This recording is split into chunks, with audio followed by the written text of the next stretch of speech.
Então, aqueles que eu não cumprimentei há pouco, sintam-se cumprimentados.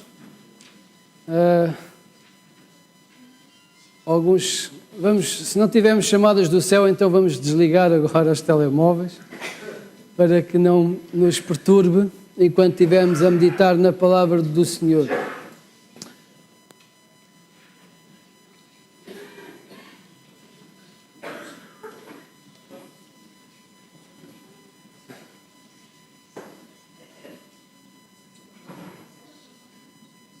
Quem que via a Elsa aí, já não via há algum tempo. Onde é que está a Elsa? Olá, Elsa. Bem-vindo, é bom voltarmos a nos encontrarmos. E o João também. Queridos irmãos, vamos orar ao Senhor Deus. Vamos pedir ao Senhor que fale connosco através da sua palavra. Certeza que os irmãos não querem ouvir o Rui Sabino, querem ouvir o Espírito Santo. Amém? Eu também quero que os irmãos ouçam o Espírito Santo. E por isso nós vamos orar ao Senhor. Tenham a bondade de ficar de pé.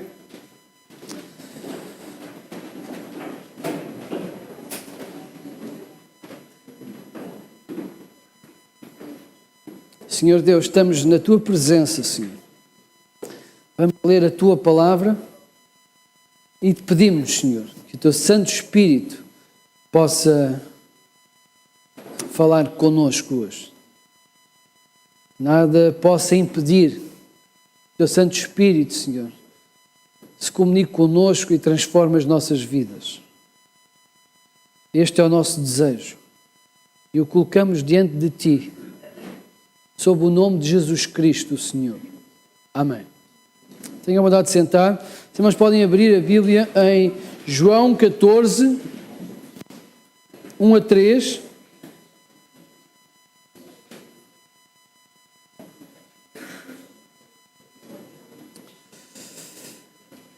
Esta passagem diz o seguinte: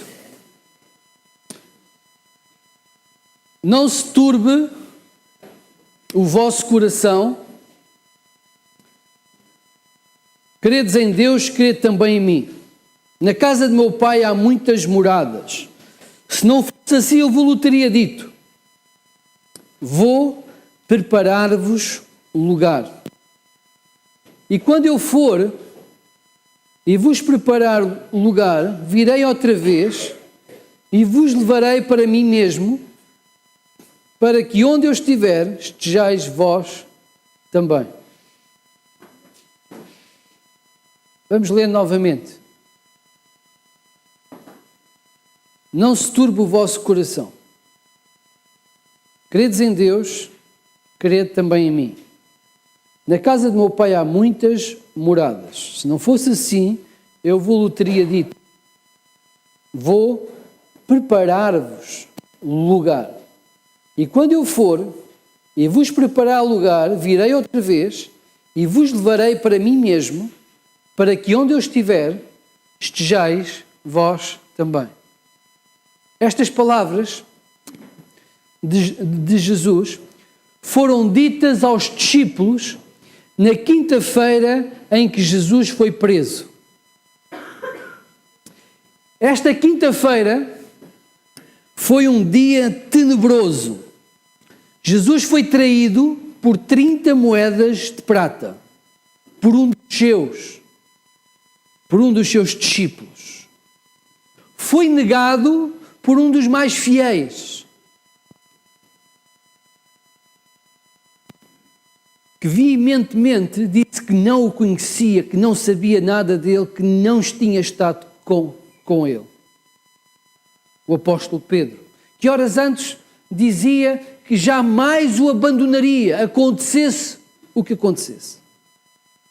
Naquela quinta-feira à noite, no Getsemane, no jardim do Getsemane, lugar do azeite, Jesus estava a viver uma tensão incomensurável, de tal ponto ele estava em tensão que os seus vasos capilares se romperam e ele transpirou sangue. Nessa altura, Deus Pai enviou-lhe um anjo para o consolar. Jesus foi preso naquela noite, levado pelas autoridades para um julgamento corrupto, com testemunhas falsas.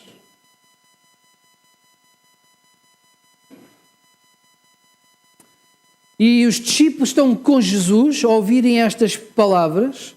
Jesus está-lhes a dar palavras de despedida, anunciando que vai morrer, dizendo-lhes que um dentre eles o tinha traído,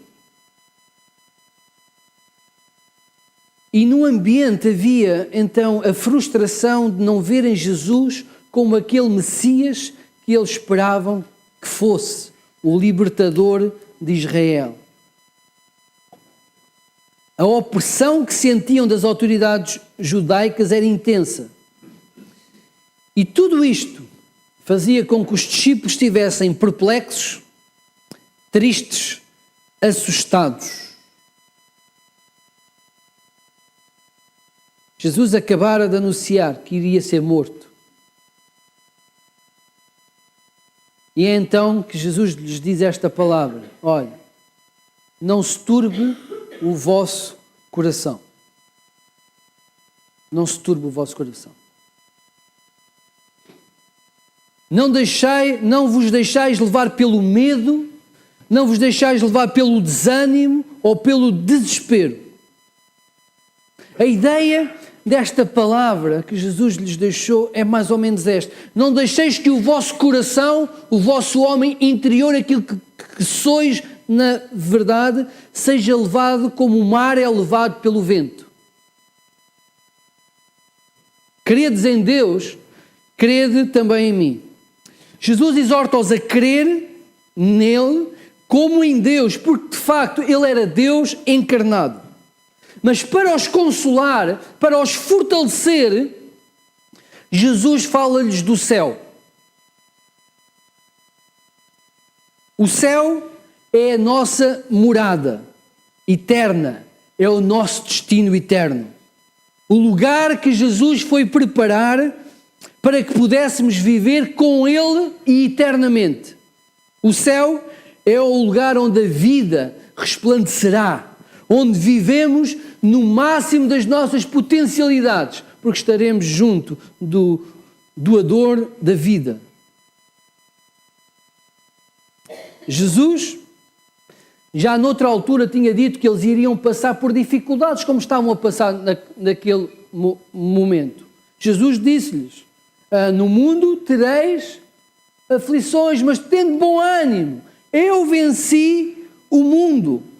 Jesus falava-lhes de esperança para lá da dor, para lá dos problemas, para lá da desilusão. Jesus falava-lhes de vida e vida eterna, mesmo agora que lhes anunciava a sua morte. Porquê? Porque a morte nunca foi um fim no plano de Deus. O seu plano era ressuscitar, era voltar à vida. E porque Ele ressuscitou, nós também temos vida e temos vida eterna.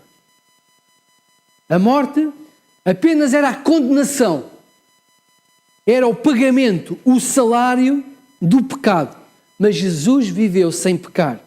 A morte não o conseguiu segurar. Ele arrancou o aguilhão da morte. Foi sempre este o ensino dele. Noutra altura, em João 11:25, ele disse: eu sou a ressurreição e a vida, e quem crê em mim, ainda que esteja morto, viverá. Quando olhamos para as Escrituras, vemos que os que morrem no Senhor vão para melhor. É essa a perspectiva bíblica. Em Filipenses, o apóstolo Paulo, já numa idade avançada, perto da sua morte, ele diz mesmo, versículo 21 do capítulo 1, ele diz assim: porque para mim o viver é Cristo e o morrer é ganho, é lucro, é vantagem.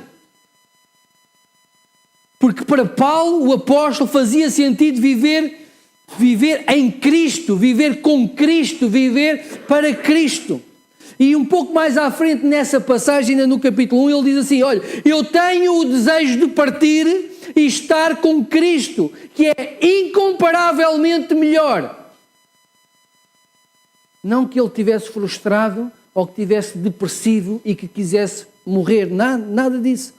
Paulo amava a vida, Paulo amava servir ao Senhor, e ele sentia-se devedor tanto de romanos como de gregos, ele sentia uma necessidade muito grande de partilhar o Evangelho, e prazer ao fazê-lo, ele sentia muito, tanto que o que prendia a esta vida era exatamente o serviço do Senhor, o partilhar o Evangelho com aqueles que não conheciam a salvação.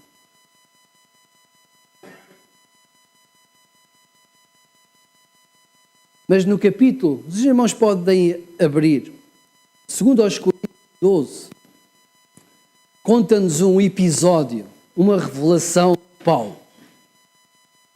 Então, Paulo considerava que partir para o Senhor era incomparavelmente melhor. Ele sabia do que falava. 2 Coríntios 12, 2 a 4, diz assim... Ele vai falar dele próprio, mas ele fala dele próprio na terceira pessoa porque em humildade ele não se queria referir a ele. Mas nos versículos seguintes nós vamos perceber que o homem de quem ele está a falar é ele mesmo. E ele diz assim, conheço um homem em Cristo que há 14 anos foi arrebatado até ao terceiro céu. Se no corpo ou fora do corpo, não sei, Deus o sabe. Então, ele foi arrebatado, teve uma experiência espiritual e não sabe exatamente se estava lá em corpo, se estava em espírito, sabe que lá esteve. E sei que o tal homem, se no corpo ou fora do corpo, não sei, Deus o sabe, foi arrebatado ao paraíso e ouviu palavras inefáveis, as quais não é lícito ao homem referir. Então, o que nos diz o texto é que ele foi arrebatado ao terceiro céu. Foi levado ao paraíso. Estas foram as palavras que Paulo usou. Temos muitas perguntas, obviamente, sobre este terceiro céu. E há muitas discussões. Mas, na generalidade, a Igreja crê que se trata da presença de Deus. Ele teve um vislumbre da eternidade, da vida eterna, na presença de Jesus Cristo. Como Isaías um dia teve uma visão do trono da glória de Deus. Ou como Pedro, Tiago e João, lá no monte, viu Jesus transfigurado e viu o outro lado da eternidade em que Jesus estava glorificado. São experiências especiais que Deus permite a algumas pessoas e aconteceu com o apóstolo Paulo. Por isso, Paulo recebeu esta revelação do céu e sabia que era incomparavelmente melhor do que a vida que nós levamos aqui.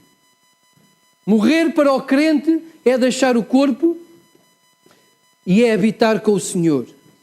Deixar um corpo corruptível, sujeito à dor, à doença, à degradação, ao envelhecimento e ir para junto do Deus glorioso e bom, um Deus que se chama a si próprio de amor. Deus é amor. Por isso Paulo dizia, olha, para mim viver é Cristo, morrer é lucro, é ganho, é vantagem, é o melhor que pode acontecer. Quando o cristão morre, quando o discípulo de Jesus morre, o que fica no cemitério é apenas o seu corpo, que um dia também será ressuscitado e transformado num corpo incorruptível, semelhante ao que Jesus tinha quando ressuscitou. O espírito do homem não vai para lugar nenhum intermédio, como o limbo, parece que já o fecharam aqui há uns tempos, ou o purgatório. Não existe nada disso. Se está em Cristo, se alguém morre em Cristo, vai diretamente para a presença de Jesus.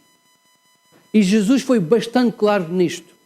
Na cruz, quando Jesus estava crucificado, e um dos ladrões que estava crucificado ao seu lado lhe pede misericórdia, ou lhe pede para que se lembre dele no reino dos céus, Jesus diz-lhe, na verdade te digo, ainda hoje estarás comigo no paraíso. A mesma palavra que Paulo usou. Então, o céu é um lugar maravilhoso, é uma dádiva de Deus, é um presente de Deus, é pura graça de Deus oferecida a nós. Nós não merecemos o céu, jamais mereceremos o céu. Ele é um presente de Jesus Cristo, um presente que custou a Deus a vida do seu próprio Filho. Jesus, sendo Deus, esvaziou-se a si mesmo de toda da sua glória, veio como um homem, viveu como um homem, foi à cruz, morreu, ressuscitou, ascendeu aos céus e hoje está à direita do Pai a interceder por nós, para que nós pudéssemos, ou que possamos, um dia estarmos com Ele no céu. E todos estarão, aqueles que o assumirem como Deus, como Senhor. E a promessa que Jesus nos deixou nesta passagem é que Ele voltará. E se nós não partirmos antes disso, um dia, quando soar a trombeta, o Senhor Jesus virá nos ares. E o texto diz que nós, os que vivermos, iremos ao encontro dele nos ares. E quando estivermos nos ares, seremos transformados. E estaremos com o Senhor por toda a eternidade. Isto vai acontecer, meus queridos. Eu ainda tenho esperança que aconteça enquanto eu cá estou. Eu gostava de ver isto.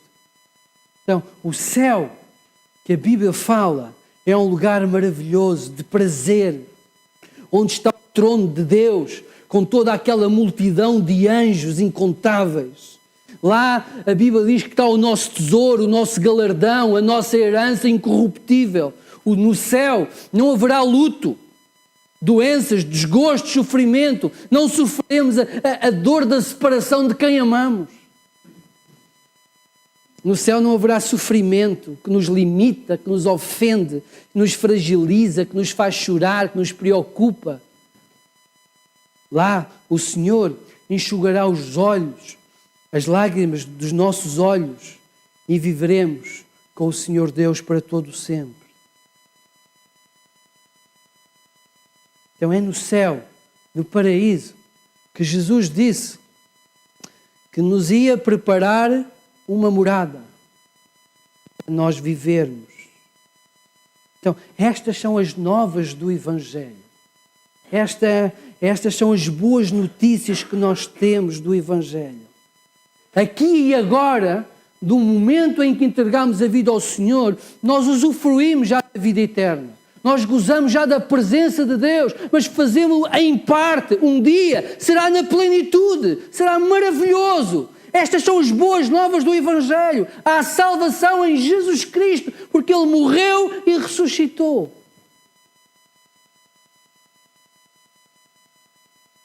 Mas a Bíblia fala das mais novas. Eu vou pedir para passar em próximo slide.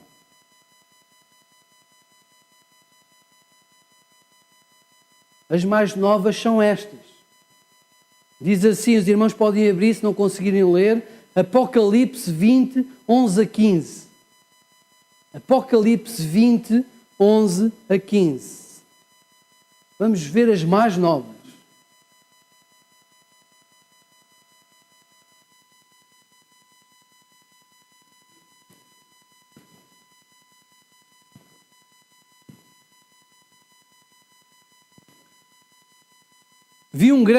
Versículo 11, vi um grande trono branco e aquele que nele se assenta, de cuja presença fugiram a terra e o céu, e não se achou lugar para eles. Vi também os mortos, os grandes e os pequenos, postos em pé diante do trono. Então se abriram os livros. Ainda outro livro, o livro da vida foi aberto. E os mortos foram julgados segundo as suas obras, conforme o que se achava escrito nos livros. Tudo o que vivemos está a ser escrito no céu. Deu o mar os mortos que nele estavam. A morte e o além entregaram os mortos que nele haviam. E foram julgados. Agora, reparem o pormenor. um por um, segundo as suas obras. Então a morte e o inferno foram lançados para dentro do lago de fogo. Esta é a segunda morte, o lago de fogo.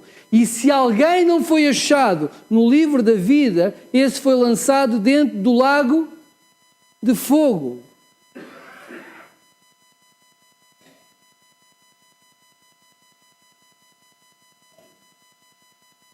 Aqueles discípulos a quem Jesus deu estas palavras, em João, eles estavam abatidos, estavam tristes, estavam turbados, estavam despedaçados, mas eles foram revestidos com o poder de Deus, foram revestidos com o Espírito Santo.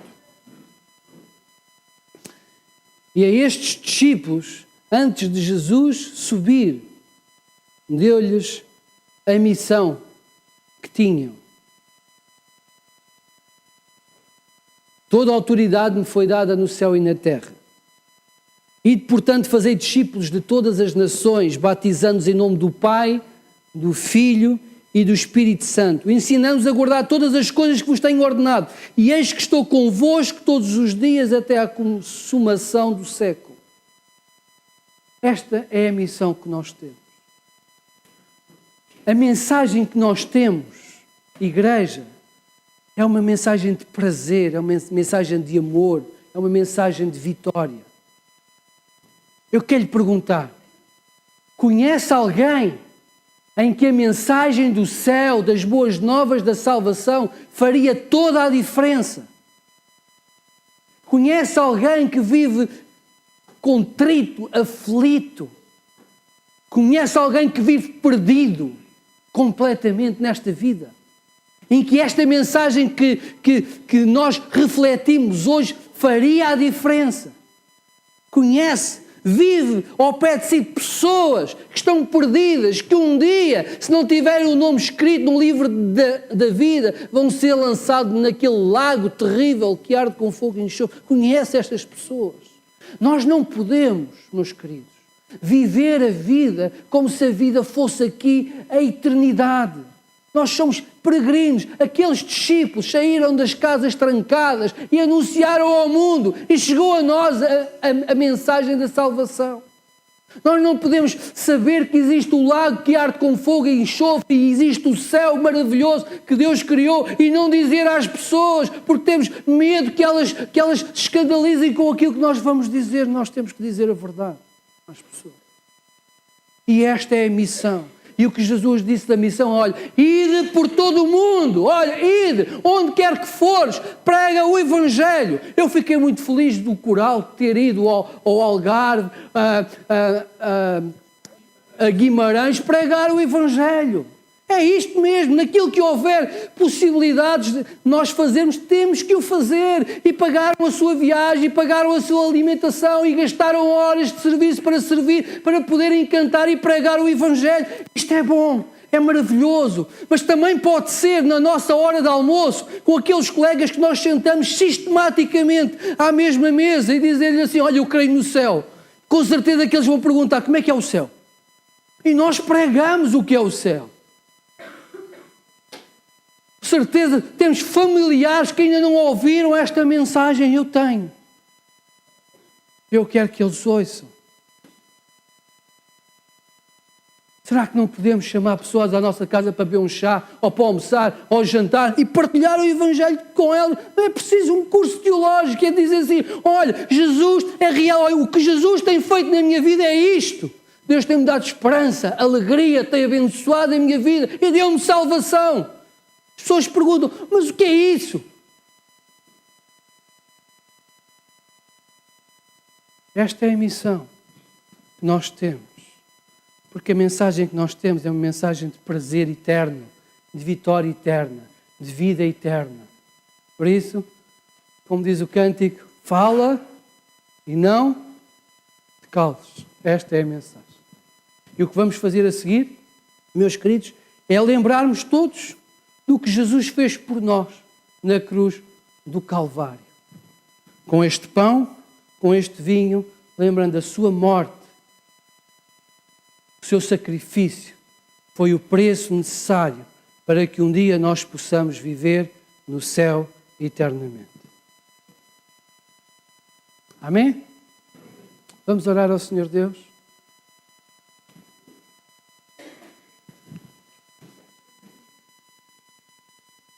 Senhor Deus, nós estamos diante de Ti, Senhor. Se por acaso temos vivido, Senhor, se temos vivido os nossos dias como se não houvesse céu, como se a nossa casa, o nosso emprego, a nossa família, os nossos problemas fossem apenas a vida que nós vamos ter. Se os nossos olhos estão apenas aqui neste mundo, Senhor, então perdoa-nos, porque não foi esta a mensagem que Tu nos trouxeste. Ajuda-nos a viver como peregrinos, peregrinos proclamadores da Tua salvação, Senhor. Ajuda-nos a ser sal, a ser luz deste mundo, Senhor, para que muitos outros possam um dia estar contigo nos céus, Senhor, que é incomparavelmente melhor. Ó Senhor Deus, enche-nos com o Teu Santo Espírito, Senhor, e dá-nos ousadia para pregarmos o Teu Evangelho, para contribuirmos para o Teu Evangelho, para a notícia das boas novas da salvação, com o que somos, com o que temos, com o que sabemos fazer, e que nada que consideremos exatamente nosso ou só nosso, mas tudo esteja ao Teu serviço, Senhor. Por isso nos consagramos por inteiro a Ti, para que Tu sejas honrado e glorificado e muitas vidas estejam contigo na Nova Jerusalém. Ó Senhor Deus, obrigado porque nos fizeram chegar a mensagem da salvação. E nós oramos gratos, Senhor, muito gratos, em nome do nosso Senhor Jesus Cristo, o Deus encarnado. No nome do Senhor Jesus, nós oramos. Amém.